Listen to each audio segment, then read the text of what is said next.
When I was a kid, my dad didn't play any games. He rarely smiled at me, at least. I had to work. I had to do things twice. Sometimes he had me do tasks that I thought didn't make sense. He'd be nicer to my friends than he was to me. He'd even treat my brother a bit of a different way. I also remember my basketball coach. My first semester in high school, I made straight A's. And guys who had D's and F's, he made them run suicides. I remember the second 9 weeks, I made 6 A's and a B. So I strolled in practice. I'm looking like, yeah, y'all about to run. I got 6 A's and a B. Coach looked at that B. He said, son, get your tail on that baseline with the rest of them. If you can make a B, you can make an A. See, for them, some of these other guys, I understand that they're D and F students, and I got to try to get them to barely make it. You're going to be excellent. Don't bring any more B's in here.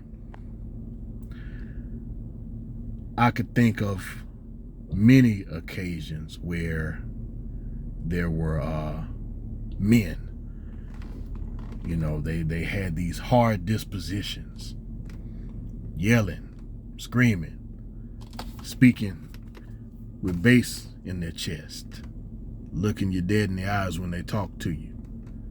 They didn't want to hear no excuses. Certain things happened in the neighborhood. There were dads everywhere.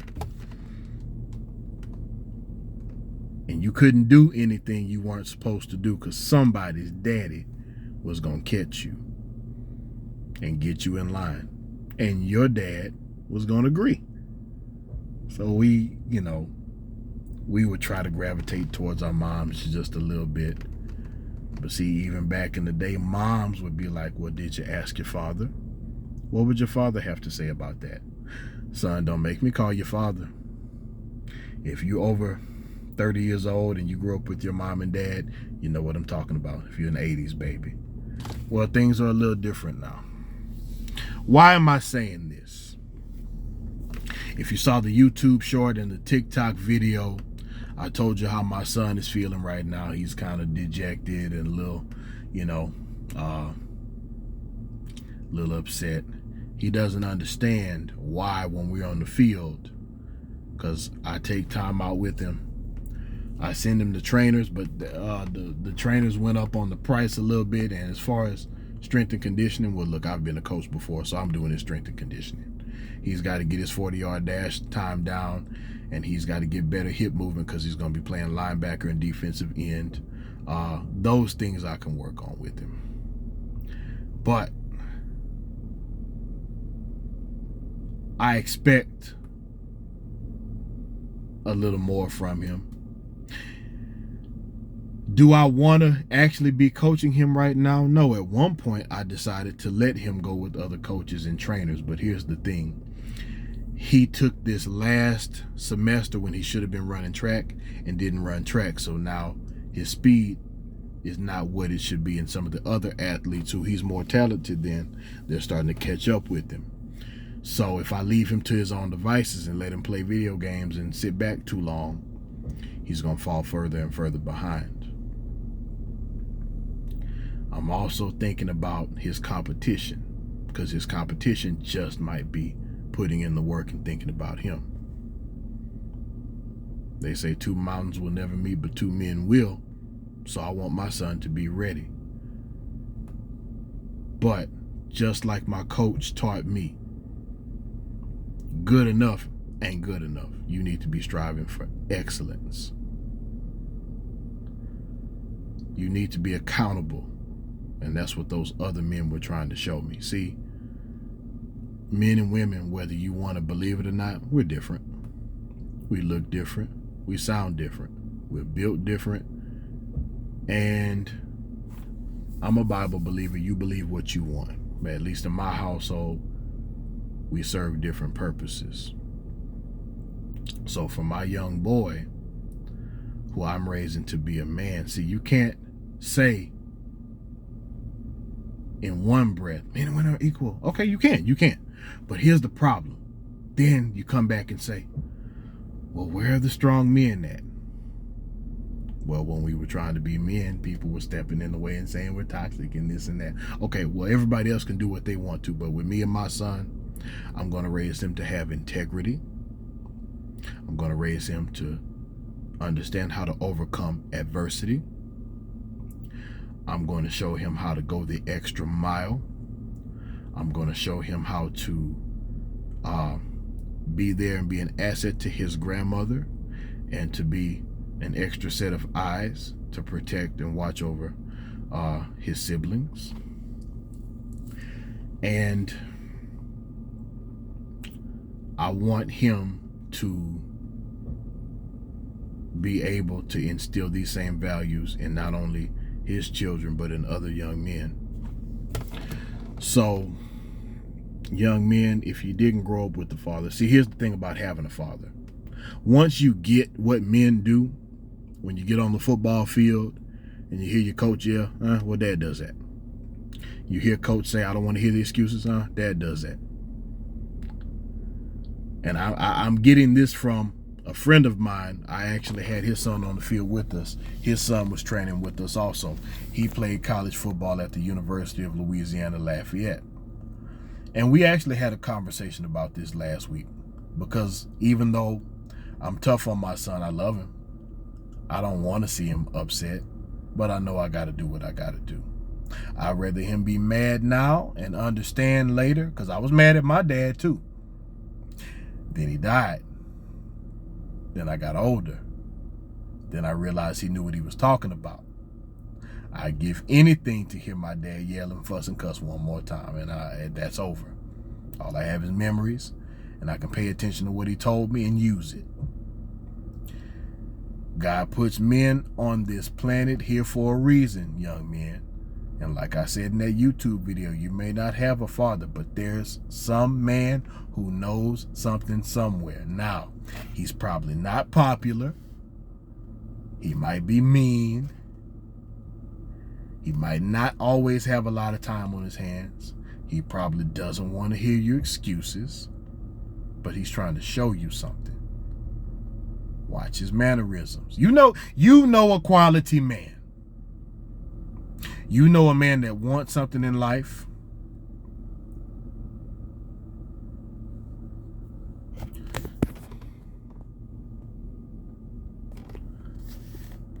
I'm sorry. I thought my video got cut off because the phone started ringing. I don't know if I can go into airplane mode while I'm talking or not. Let's see. We're going to find out. Okay, anyhow, you know a quality man. You know a man who's doing right. He might not have fancy clothes. He might not drive a fancy vehicle. That doesn't mean he isn't wealthy, by the way. Smart men don't wear their money. We keep it, we use it, we store it, and we make it work for us. But anyway, you need to stop, listen, pay attention, pray, listen to what those men are telling you, take their advice, ask questions if you don't understand. Teachers and coaches are going to be your best bet if you don't have a father to look at a decent male role model and learn some things, because it's their job. If you can get anybody like that in the community, that's lagniappe. Say what you will about the military, but there's values that you can pick up if you choose to do that too. It's not the route I went. I don't think it's the route my son went, but I know some great men who went into the military, but there's just so much that's different right now. Different issue for another day. But why you got that coach who's on your tail all the time is because he's trying to show you something. And it's because he sees something in you. And if you don't know, I'm a teacher. I used to be a coach. He sees something in you. Now, when the coach stops talking to you, that means he done gave up on you. and he realizes, okay, this time would be better spent pouring into another young man out there. And when doors of opportunity close, they close. And at one point or another, adversity becomes your teacher. That's an African proverb. When a person won't listen, you let adversity become their teacher. Don't be that person that's got to learn the hard way. The hard way hurts even more than that man yelling at you. And then it costs you something at that stage in life because you done been hard-headed. Because a hard head makes for a soft behind. That's a saying that we have here down south. I want you to be successful, young men. I want you to make it. I want you to do well. People will say in the black community, well, you need to pull yourself up by your bootstraps. Okay. Well, I'm a black man in the black community, so that's what I'm directing towards my young black men. But just like my white and Hispanic students and a few Asians or whatever the case may be, the same values apply. Because I'd have met knuckleheads of all races. Don't ever try to just put that on one race of men. You got to do what you got to do. So whoever it's for, whoever it can help, take the information and use it.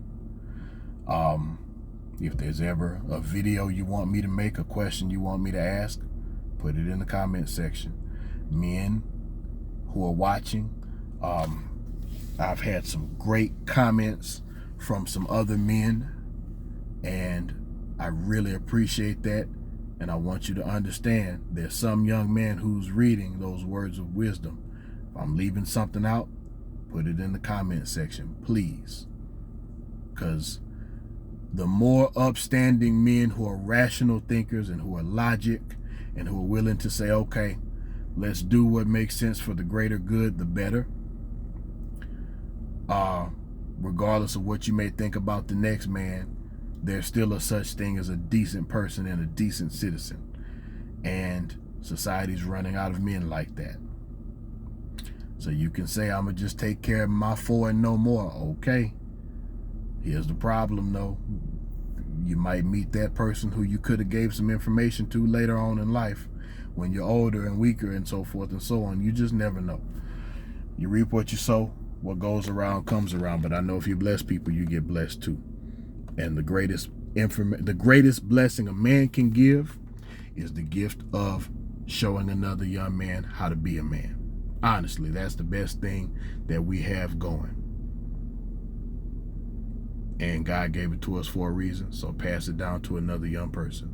Thank you for watching Renaissance Man Education. Please like, share, and subscribe this information. If you know like I know, and you know what I see in this school system, you better reach one and teach one. All men. Have a good one.